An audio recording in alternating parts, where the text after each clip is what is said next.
ಶಿವಾಯ. ಓಂ ನಮಃ ಶಿವಾಯ.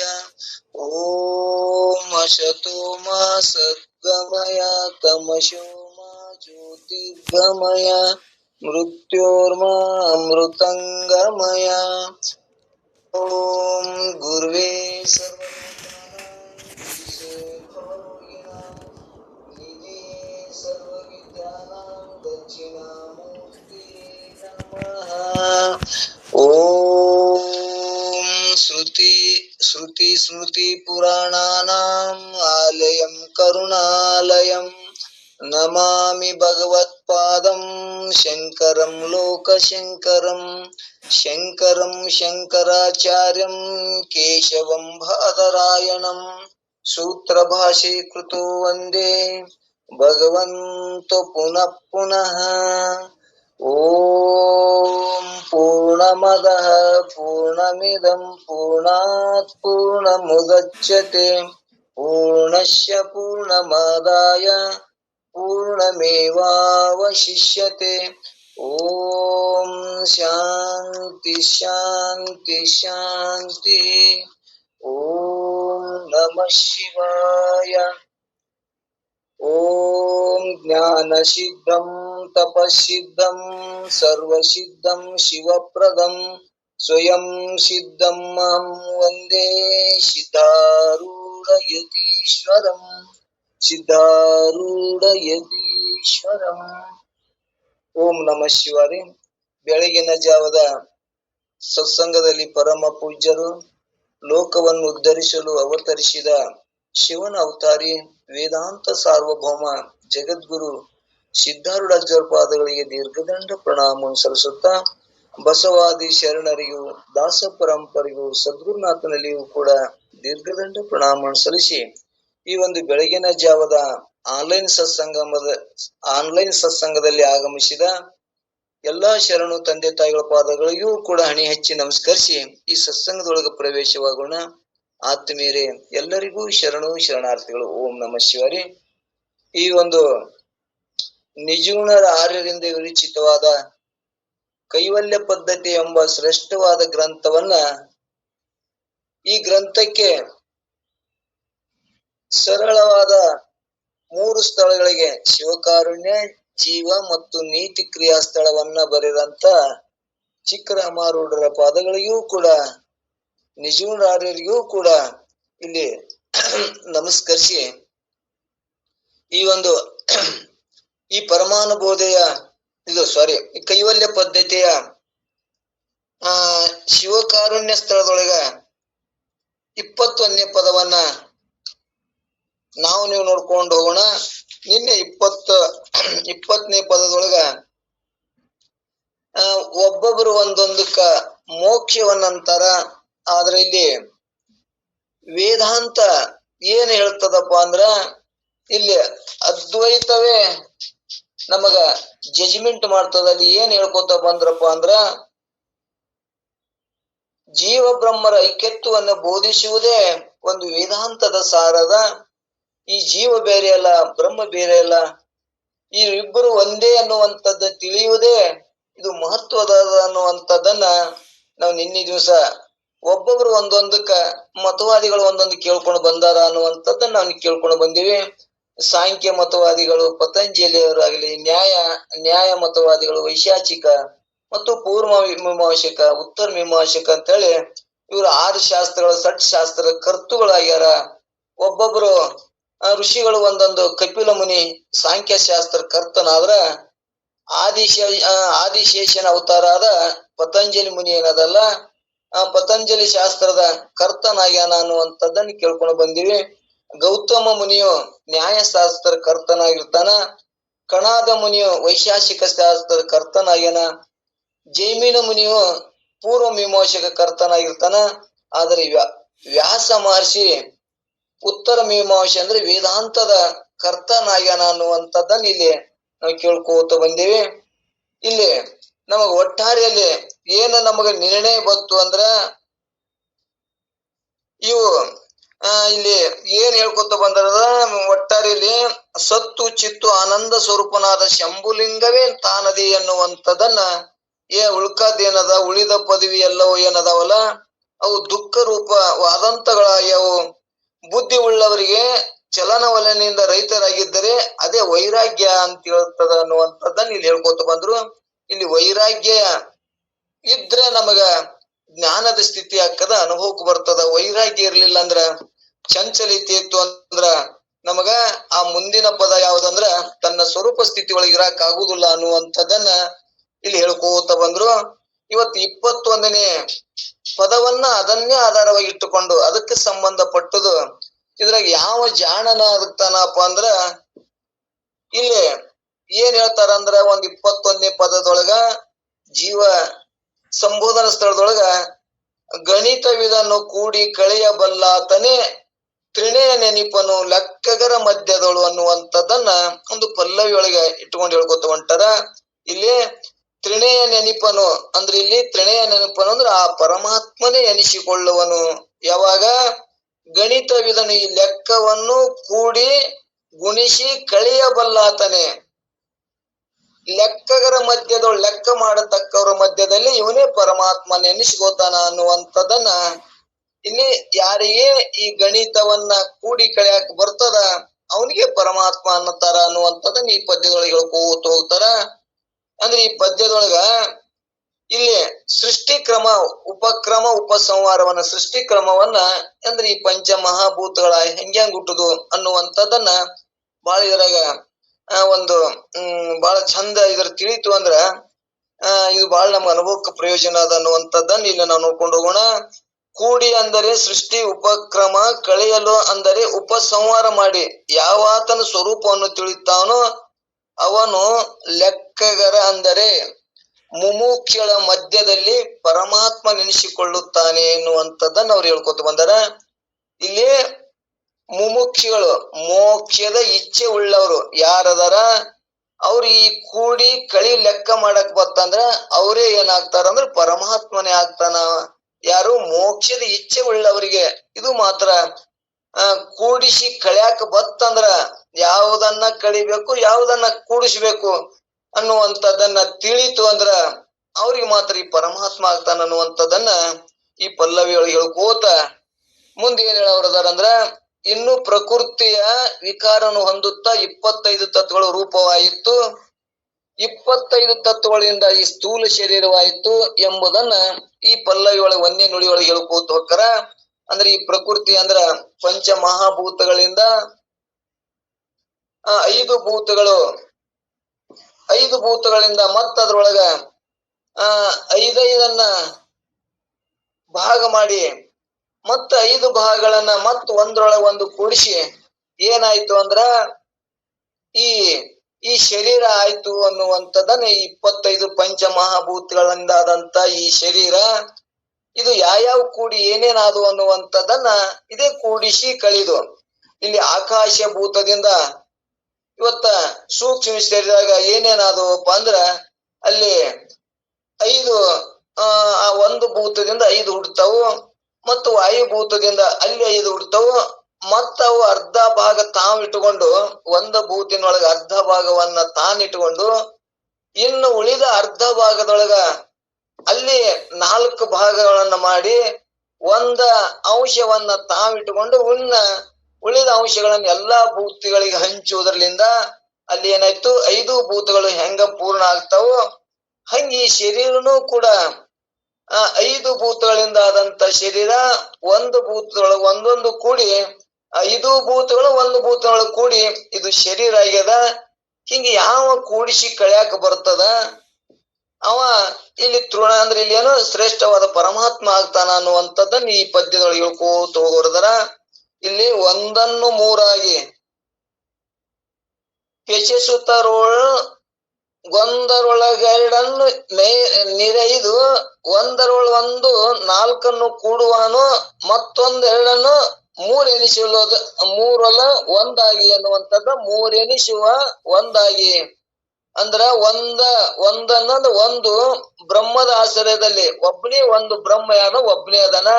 ಅದರಿಂದ ಇಲ್ಲಿ ಏನಾಯ್ತು ಅಂದ್ರೆ ಪ್ರಕೃತಿ ಹುಟ್ಟಿ ಪ್ರಕೃತಿಯಿಂದ ಸತ್ವ ರಜ ತಮ ಎಂಬ ಗುಣಸಾಮ್ಯ ಅವಸ್ಥೆಯಿಂದ ಕೂಡಿದ ಪ್ರಕೃತಿ ಆಯ್ತು ಅನ್ನುವಂಥದ್ದು ಹೇಳ್ಕೊತ ಬಂದಾರ. ಆ ಮೂರಾಗಿ ಆ ಒಂದೇ ಪ್ರಕೃತಿಯು ವೈಕಾರಿಕ ತೇಜಸ್ಯ ಭೂತಾದಿ ಅಹಂಕಾರಗಳಾದವು ಅನ್ನುವಂಥದ್ದನ್ನ ನಾವು ಹಿಂದೆ ಕೇಳ್ಕೊತ ಬಂದೇವಿ. ಈ ತ್ರಿವಿಧ ರೂಪ ಆಗಿ ಹೆಚ್ಚಿಸುತ್ತಾ ಅಂದ್ರೆ ಹೆಚ್ಚಾಗಿ ಅದರೊಳಗೆ ಅಂದ್ರ ಅಹಂಕಾರ ಮೂರರಲ್ಲಿ ಒಂದು ವೈಕಾರಿಕ ಅಹಂಕಾರವು ಒಂದರೊಳಗೆ ವೈಕಾರಿಕ ಅಹಂಕಾರದೊಳಗೆ ಎರಡೈದನ್ನು ಅಂತಃಕರಣ ಪಂಚಕ ಅಂತಃಕೈದು ಪಂಚಕ ಅಂದ್ರೆ ಗುರ್ತದ ಅಲ್ಲಿ ಅಂತಃಕರಣಗಳು ಯಾವಂದ್ರ ಮತ್ತು ಅಂತಃಕರಣ ಜ್ಞಾತೃ ಮನ ಬುದ್ಧಿ ಚಿತ್ತ ಅಹಂಕಾರ ಇವಕ್ಕೆ ಅಂತಃಕರಣ ತಿಳ್ಕೊತ ಬಂದಾರ. ಪಂಚಕ ಜ್ಞಾನೇಂದ್ರಿಯಗಳು ಶ್ರೋತ್ರ ತ್ವಚ ನೇತ್ರ ಜಿವ್ಯ ಗ್ರಹಣ ಇವು 5 ಜ್ಞಾನೇಂದ್ರಿಯಗಳು ಪಂಚಕಗಳು. ಒಂದರೊಳು ತೇಜಸ್ ಅಹಂಕಾರದಲ್ಲಿ ಈ 5 ಎರಡೈದು ಅಂದರೆ ಕರ್ಮೇಂದ್ರಿಯ ಪಂಚಕ ಮತ್ತು ಪ್ರಾಣ ಪಂಚಕ. ಕರ್ಮೇಂದ್ರಿಯಗಳು ಯಾವಪ್ಪ ಅಂದ್ರ ಇಲ್ಲಿ ವಾಕ ಪಾಣಿ ಪಾದ ಗುಹ್ಯ ಗುದ ಇವು 5 ಕರ್ಮೇಂದ್ರಿಯಗಳು. ಮತ್ತ 5 ಪ್ರಾಣಗಳು ಸಮಾನ ವ್ಯಾನ ಉದಾನ ಅಪಾನ ಪ್ರಾಣಗಳು. ಇವು 5 ಭೂತಗಳಿಂದ ಆದಂತ 25 ತತ್ವಗಳು ಒಂದು ಅರ್ಧ ಭಾಗ ತಾವಿಟ್ಟುಕೊಂಡು ಇನ್ನು ಅರ್ಧ ಭಾಗಗಳು ಎಲ್ಲದರೊಳಗೆ ಕೂಡಿ ಇದು ಹೆಂಗ ಮಾಡ್ತದ ಪ್ರಕೃತಿ ಕಾರ್ಯ ಅನ್ನುವಂಥದನ್ನ ಇಲ್ಲಿ ಹೇಳ್ಕೊತ ಬಂದಾರ. ಪ್ರಕೃತಿ ಹೆಂಗದಂದ್ರ ಸತ್ವಗುಣ ಮತ್ತು ರಜೋಗುಣದಿಂದ ಮತ್ತು ತಮೋಗುಣ ಕೂಡಿದಂತ ಈ ಪ್ರಕೃತಿ ಈ 5 ಭೂತಗಳು ಮತ್ತು ಈ ಪ್ರಕೃತಿ ಅಂದ್ರೆ 5 ಭೂತಗಳಿಂದ ಆದಂತ ಕಾರ್ಯ. ಇವು 5 ಕೂಡ ಹೆಂಗಾದವು ಅನ್ನುವಂಥದ್ದನ್ನ ಇನ್ನಿಷ್ಟು ನಮ್ಗೆ ಈ ಪದ್ಯದೊಳಗೆ ವಿಸ್ತಾರ ಮಾಡ್ಕೋತ ಹೋಗ್ತಾರ. ಇಲ್ಲಿ ಏನ್ ಹೇಳದವರದಾರಂದ್ರ ಒಂದೇ ಆದ ಈ ಪರಬ್ರಹ್ಮದಲ್ಲಿ ಆಶ್ರಯದಲ್ಲಿದ್ದ ಸತ್ವ ರಜ ತಮ ಎಂಬ ಗುಣಸಾಮ್ಯ ಅವಸ್ಥೆಯಿಂದ ಕೂಡಿದ ಪ್ರಕೃತಿಯು ಈ ಪ್ರಕೃತಿ ಏನಾಯ್ತಂದ್ರೆ ವೈಕಾರಿಕ ತೇಜಸ್ಯ ಭೂತಾದಿ ಅಹಂಕಾರಗಳೆಂಬ ತ್ರಿವಿಧ ರೂಪ ಆಯ್ತು ಅನ್ನುವಂಥದ್ದು ಹೇಳ್ಕೊತ ಬಂದಾರ. ಈ ಮೂವರೊಳಗೆ ವೈಕಾರಿಕ ಅಹಂಕಾರದಿಂದ ಅಂತಃಕರಣಗಳು ಪಂಚಕ ಜ್ಞಾನೇಂದ್ರಿಯ ಪಂಚಗಳು ಉತ್ಪನ್ನ ಆದವು. ಇನ್ನು ತೇಜಸ್ವಿ ಅಹಂಕಾರದಿಂದ ಕರ್ಮೇಂದ್ರಿಯ ಪಂಚಕ ಪ್ರಾಣ ಪಂಚಗಳು ಉತ್ಪನ್ನ ಆದವು. ಭೂತಾದಿ ಅಹಂಕಾರದಿಂದ 5 ಭೂತಗಳು ಉತ್ಪನ್ನ ಆದವು. ಆ ಭೂತಗಳು ಪಂಚೀಕರಣ ಆಗುತ್ತಿರಲು ಅದು ಒಂದು ಭೂತಕ್ಕೆ 5 ತತ್ವಗಳಂತೆ 5 ಭೂತಗಳು 25 ತತ್ವಗಳದಾವು. ಈ 25 ತತ್ವಗಳಿಂದಲೇ ಒಂದು ಸ್ಥೂಲ ಶರೀರವಾಯಿತು. ಇದು 25 ತತ್ವಗಳಿಂದ ಆದಂತ ಇದು ಸ್ಥೂಲ ಶರೀರ ಅನ್ನುವಂಥದ್ದನ್ನ ನಮ್ಗೆಲ್ಲರಿಗೂ ಅನುಭವಕ್ಕೈತೆ. ಸ್ಥೂಲ ಪಂಚೀಕರಣದೊಳಗ ಸೂಕ್ಷ್ಮ ಪಂಚೀಕರಣದೊಳಗ ಹೆಂಗ ಯಾವ ಭೂತಗಳು ಕೂಡಿ ಹೆಂಗ್ ಕಾರ್ಯ ಮಾಡ್ತಾವ ಅನ್ನುವಂಥದ್ದನ್ನ ನಾವು ಪಂಚೀಕರಣದಾಗ ಕೇಳ್ಕೊಂಡು ಬಂದೇವೆ. ಈಗ ಇದನ್ನೇ ಕೂಡ ಮತ್ತೆ ಎರಡನೇ ನುಡಿ ಒಳಗ ಏನೇ ಹೇಳ್ತಾರ ಅನ್ನುವಂಥದ್ದನ್ನ ಇಲ್ಲಿ ಕೇಳೋಣ. ವೈಕಾರಿಕ ತೇಜಸ್ಸ ಭೂತಾದಿ ಅಹಂಕಾರದಿಂದ ತ್ರಿವಿಧ ರೂಪ ಆಗಿ ಈ ಮೂರೊಳಗೆ ಒಂದೊಂದು ಭೂತಗಳು ಕಾರ್ಯ ಮಾಡ್ತಾವ ಅನ್ನುವಂಥದ್ದನ್ನ ನಮ್ಗೆ ತಿಳ್ಕೊಂಡು ಬಂದ್ರು. ಇನ್ನೊಂದು ಏನ್ ಹೇಳ್ತಾರಂದ್ರೆ ಎರಡನೇ ನುಡಿ ಒಳಗ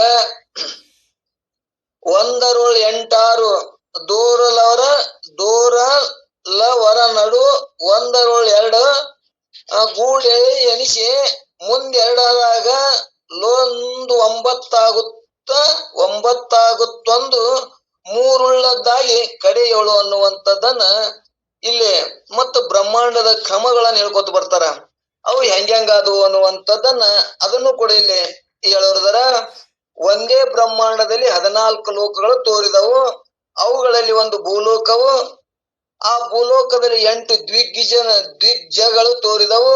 ಅವು ಸಪ್ತ ದೀಪಗಳೆಂದು ಹೇಳಿಸಿಕೊಂಡವು. ಮುಂದೆ ಸೂರ್ಯ ಚಂದ್ರ ಅಗ್ನಿಗಳೆಂಬ 3 ನಕ್ಷತ್ರಗಳು ತೋರಿದವು. ಅವು ಒಂದು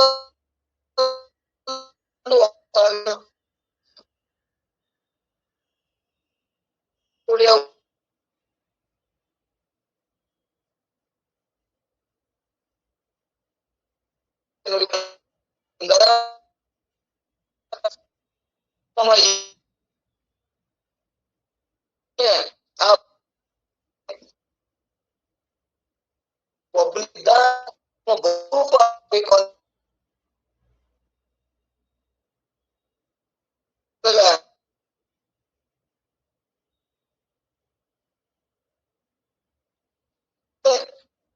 ಸರಿ ಕೇಳಲ್ರಿ ಅಪ್ಪ. ಓಂ ನಮಃ ಶಿವಾಯ.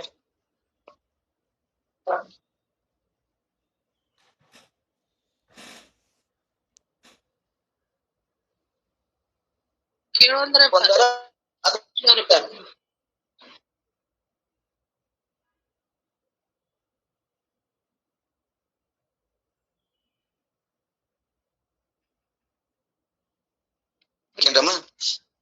ಅವ ಕೇಳ್ತಾರೆ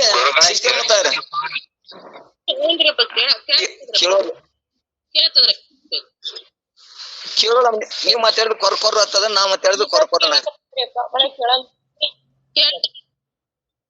ಇಲ್ಲ ಇಲ್ಲ ಕೇಳಿದ್ರೆ ಹೇಳ ಯಾಕಂದ್ರೆ ಕೊರ್ಕೊರ್ ಹತ್ತಿತ್ತ ಮತ್ತೆ ಹೇಳೋರಿಗೆ ಬ್ಯಾಸರ ಆಗ್ತದ. ಮತ್ತ ಅದನ್ನ ಮತ್ತೆ ಇನ್ನೊಂದ್ ಸ್ವಲ್ಪ ಒಂದ್ 10 ಈಗ ಒಂದ್ 10 ನಿಮಿಷ ಇಲ್ಲಿ ಟವರ್ ಹೋಗುದು ಬರೋದು ಮಾಡ್ತಾ ಇದೇ ಟೈಮ್ ದಿನ. ಅದಕ್ಕೆ ಇದೊಂದ್ ಸ್ವಲ್ಪ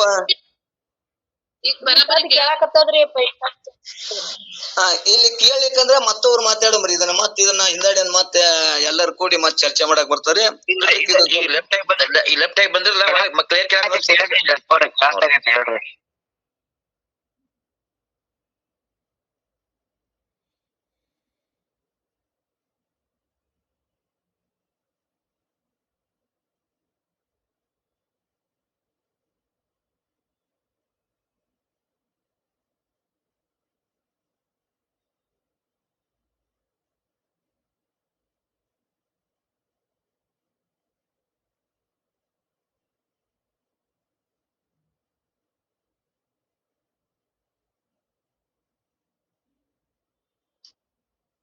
ಓಂ ನಮಃ ಶಿವಾಯ.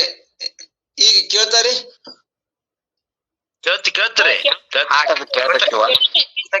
ಓಂ ನಮಃ ಶಿವಾರಿ, ಓಂ ನಮಃ ಶಿವಾರಿ.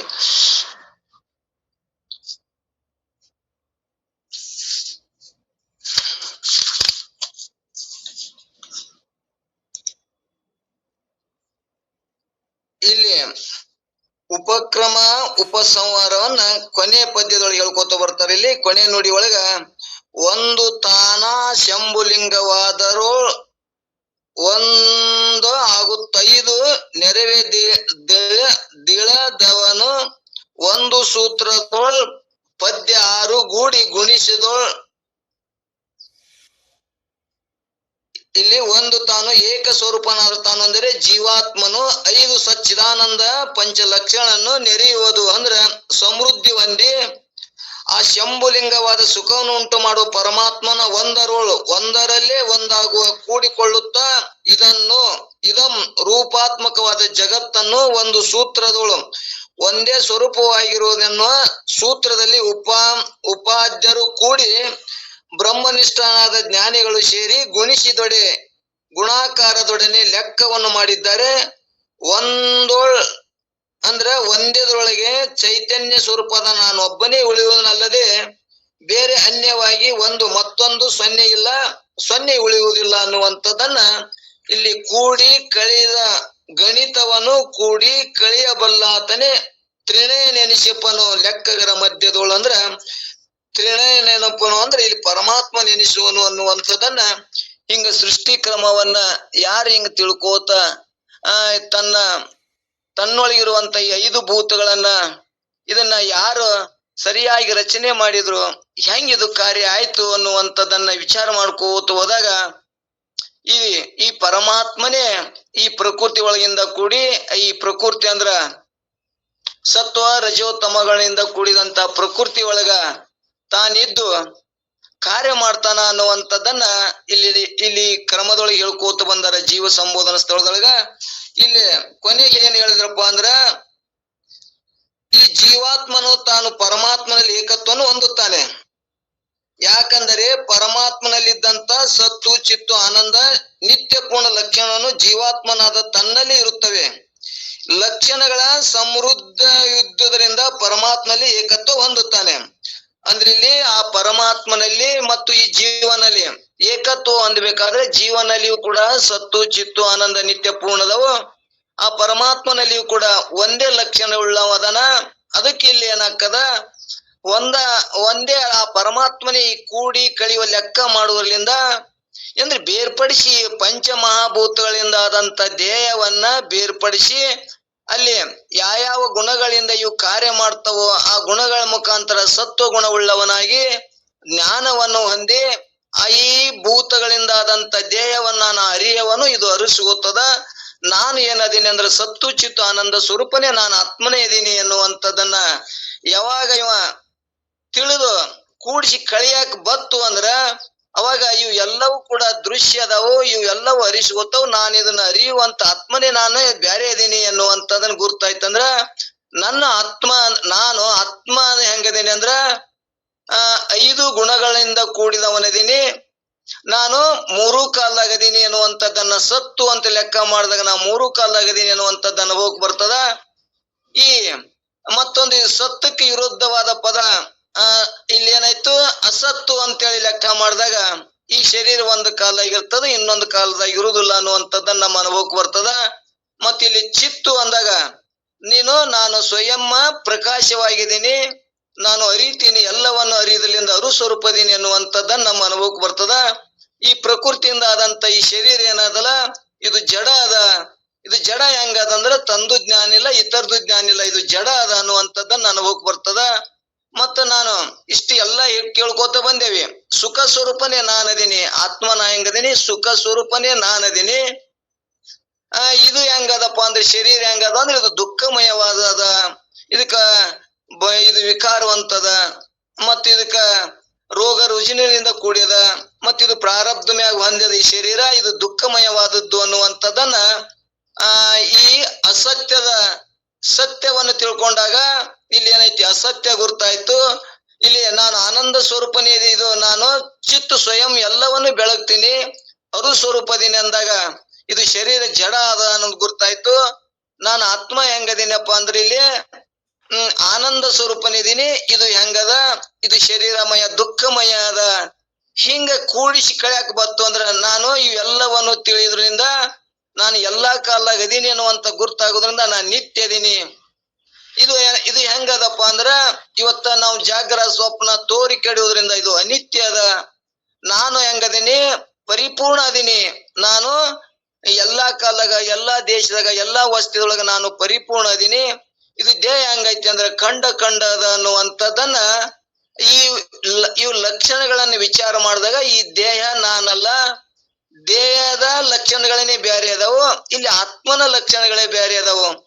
ಆತ್ಮ ಹೆಂಗದನಂದ್ರ ಇವು 5 ಗುಣಗಳ ಪರಮಾತ್ಮನೇ ಈ ಜೀವಾತ್ಮ ಅದಾನ ಅನ್ನುವಂಥದ್ದನ್ನ ಹಿಂಗ ಗಟ್ಟಿ ಮಾಡಕ ಇಲ್ಲಿ 3 ಅಹಂಕಾರಗಳಿಂದ, ತೇಜಸ್ವಿ ಅಹಂಕಾರ, ವೈಕಾರಿಕ ಮತ್ತು ಭೂತಾದಿಗಳಿಂದ ಆದಂತ ಈ ಶರೀರ ಏನದಲ್ಲ, ಪಂಚಮಹಾಭೂತಗಳಿಂದ ಆದಂತ ಶರೀರ, ಇದು 3 ಗುಣಗಳನ್ನು ಒಳಗೊಂಡೈತಿ. ಸತ್ವರಜ ತಮಗಳನ್ನು ಉಳ್ಳಂತ ಈ ಶರೀರ ನಾವು ಇದನ್ನ ಇದರಿಟ್ಟರಿಯುವುದರಿಂದ ಈ ಸತ್ವಗುಣ ಉಳ್ಳವರಿಗೆ ಮಾತ್ರ ಇದ್ರದ್ದು ಅನುಭವಕ್ಕೆ ಬರ್ತದ. ಸತ್ವಗುಣ ಇಲ್ಲಾರ್ದವ್ರು ಕೂಡಿಸಿ ಕಳ್ಯಾಕೆ ಬರುದಿಲ್ಲ. ಈ ಅಸತ್ಯವಾದ ಪದಾರ್ಥಗಳನ್ನೇ ಸತ್ಯ ಅಂತ ತಿಳ್ಕೊಂಡಾಗ ಅವ್ರಿಗೆ ಕೂಡ್ಸಾಕನು ಬರ್ಯಾಕ ಕಳ್ಯಾಕನು ಬರುದಿಲ್ಲ. ಮತ್ತು ತೃಣನ ಪರಮಾತ್ಮ ಯಾರು ಅನ್ನೋದು ಈ ರಜೋಗುಣದವ್ರಿಗೆ ತಮೋ ಗುಣದವ್ರಿಗೆ ಗುರುತಾಗುದಿಲ್ಲ. ಅದಕ್ಕ ಪ್ರಕೃತಿ ಹೆಂಗದಪ್ಪ ಅಂದ್ರ ಸತ್ವಗುಣ ಕೂಡದಾಗ ಮಾತ್ರ ಇವೆಲ್ಲ ಕೂಡಿಸಿ ಕಳ್ಯಾಕ ಬರ್ತದ ಅನ್ನುವಂಥದ್ದನ್ನ ಈ ಪದ್ಯದಲ್ಲಿ ಹೇಳ್ಕೋತ ಬಂದಾರ. ಕೊನೆಗೆ ಏನ್ ಹೇಳ್ತಾರಂದ್ರ, ಜೀವಾತ್ಮನಾದ ತಾನು ಪರಮಾತ್ಮಲ್ಲಿ ಏಕತ್ವನು ಹೊಂತಾನ. ಯಾಕಂದ್ರೆ ಪರಮಾತ್ಮಲ್ಲಿ ಇರದಂತ ಇವನಲ್ಲಿ ಲಕ್ಷಣಗಳು ಮತ್ತು ಜೀವನಲ್ಲಿರುವ ಲಕ್ಷಣಗಳನ್ನು ವಿಚಾರ ಮಾಡಿದಾಗ ಅವು ಲಕ್ಷಣ ಬೇರೆ ಅದಾವು, ಅವು ನಾನಲ್ಲ. ಇಲ್ಲಿ ಜೀವನಲ್ಲಿ ಮತ್ತು ಪರಮಾತ್ಮನಲ್ಲಿ ಒಂದೇ ಲಕ್ಷಣಗಳು ಅದಾವ ಅನ್ನುವಂಥದನ್ನ ಇಲ್ಲಿ ಏಕತ್ವ ಹೊಂತದ. ಮತ್ತೆ ಈ ಶರೀರ ಜೊಕೊಂಡು ಆತ್ಮನಲ್ಲಿ ಒಂದತ್ವ ಕೂಡ್ಸಾಕ್ ಬರ್ತದಂದ್ರ ಅಲ್ಲಿ ಒಂದ್ ಆಗ್ತಾವನಂದ್ರೆ ಏಕತ್ವ ಆಗ್ತಾವಂದ್ರೆ ಅಲ್ಲಿ ಆಗೋದಿಲ್ಲ ಅನ್ನುವಂಥದ್ದನ್ನ ನಮ್ಗೆ ಇಲ್ಲಿ ಸ್ಪಷ್ಟ ಗುರ್ತಾಯ್ತು.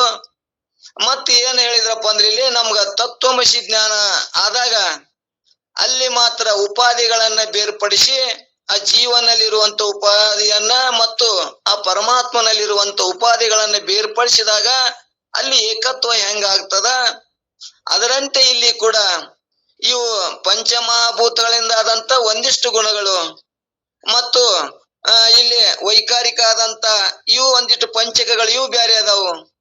ಮತ್ತು ಆ ನಂತರ ಭೂತಾದಿಗಳಿಂದ ಆದಂತ ಈ ಪಂಚಮಹಾಭೂತಗಳಿಂದ ಆದಂತ ಈ ಶರೀರ ಅನ್ನುವಂಥದ್ದನ್ನ ನಮ್ಗೆ ಇಲ್ಲಿ ಗುರ್ತಾಗ್ತದ. ಇವು ಯಾವಪ್ಪ ಅಂದ್ರೆ ಇವು ಪ್ರಾಣಗಳು ಮತ್ತು ಈ ಸ್ಥೂಲ ಶರೀರ ಆದಂತ ಈ ಭೂತಾದಿಗಳಿಂದ ಅಂದ್ರ ಸ್ಥೂಲ ಶರೀರ ಅಂದ್ರ ಈ ಪೃಥ್ವಿ ಭೂತದಿಂದ ಆದಂತ 5 ತತ್ವಗಳು ಕೂಡ ಇವು ಜಡ ಅದಾವ ಅನ್ನುವಂಥದ್ದು ನಮ್ಗೆ ಅನುಭವಕ್ಕೆ ಬರ್ತದ ಅನ್ನುವಂಥದ್ದನ್ನ ಈ ಸೂತ್ರದಲ್ಲಿ ಹೇಳ್ಕೋತ ಹೊಂಟಾರ.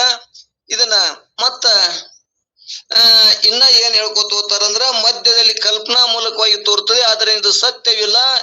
ಯಾವುದರಲ್ಲಿ ಕಲ್ಪಿತವಾಗುತ್ತದೆ ಅದು ಅದರ ಸ್ವರೂಪವೇ ಆಗಿರುತ್ತದೆ. ಹೇಗಂದರೆ ಹಗ್ಗದಲ್ಲಿ ಕಲ್ಪಿತವಾದ ಹಗ್ಗದ ಸ್ವರೂಪ ಹೇಗೆ ಆಗಿರುತ್ತದೆಯೋ ಹಾಗೆ ತನ್ನಲ್ಲಿ ಕಲ್ಪಿತವಾದ ಈ ಜಗತ್ತು ತನ್ನ ಸ್ವರೂಪವೇ ಆಗಿರುತ್ತದೆ. ಈ ರೀತಿ ಜಗತ್ತು ತನ್ನಲ್ಲಿ ಇಲ್ಲವೆಂದು ಬ್ರಹ್ಮನಿಷ್ಠರಾದ ಜ್ಞಾನಿಗಳು ಸೇರಿ ಲೆಕ್ಕವನ್ನು ಮಾಡಿ ಜಗತ್ತನ್ನು ಕಳೆಯುತ್ತಿರಲಕ್ಕಾಗಿ ಚೈತನ್ಯ ರೂಪನಾದ ತಾನು ಒಬ್ಬನೇ ಉಳಿಯುತ್ತಾನೆ. ಜಗತ್ತನ್ನು ಕಳೆದ ಮೇಲೆ ಏನೂ ಉಳಿಯುವುದಿಲ್ಲ, ಅಂದರೆ ಶೂನ್ಯವೇ ಉಳಿಯುತ್ತದೆಂದು ಶೂನ್ಯವಾದಿಗಳು ಶಂಕಿಸಿದರೆ, ಅಳಿಯುವ ಜಗತ್ತು ಅಳಿದು ಹೋದ ಮೇಲೆ ಅಳಿಯದೇ ಇದ್ದಂತ ತಾನು ಉಳಿಮೆ ರೂಪನಾದ ಉಳಿಯುತ್ತಾನೆ ಎನ್ನುವಂಥದನ್ನ ಈ 21ನೇ ಪದ್ಯದೊಳಗ ಹೇಳ್ಕೋತ ಬಂದರ.